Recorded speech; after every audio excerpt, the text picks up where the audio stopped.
கிருஷ்ணகிரி மாவட்டம் ஊத்தங்கரை அடுத்த கஞ்சனூரைச் சேர்ந்த தீபா என்பவர்தான் மர்ம நபர்களால் கொலை செய்யப்பட்டுள்ளார்.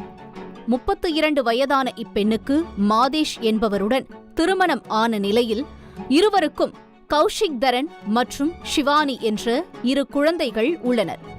இதனிடையே சில கருத்து வேறுபாடுகளால் 5 ஆண்டுகளாக தீபா தனது கணவரான மாதேஷை பிரிந்து வாழ்ந்த நிலையில் அவர் 1 வருடத்திற்கு முன்பு உடல்நலக்குறைவால் உயிரிழந்துள்ளார்.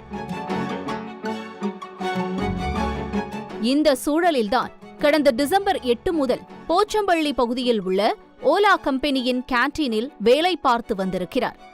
இதனைத் தொடர்ந்து டிசம்பர் 2ஆம் தேதி வேலை முடிந்த பிறகு கம்பெனியிலிருந்து வீட்டிற்கு திரும்பி வந்தபோது யாரோ 2 பேர் தன்னை பின்தொடர்ந்து வருவதாக தீபா போன் மூலம் தனது நண்பரான கௌதம் என்பவரிடம் பதற்றத்துடன் கூறியுள்ளார்.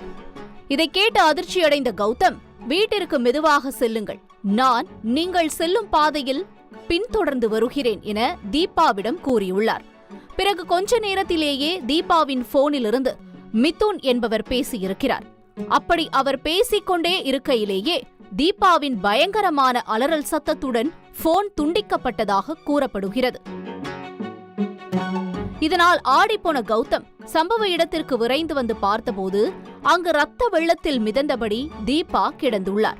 உடனடியாக அவரை மீட்ட கௌதம் மருத்துவமனைக்கு கொண்டு செல்ல இருந்த நிலையில் செல்லும் வழியிலேயே தீபா பரிதாபமாக உயிரிழந்து விட்டதாக கூறப்படுகிறது.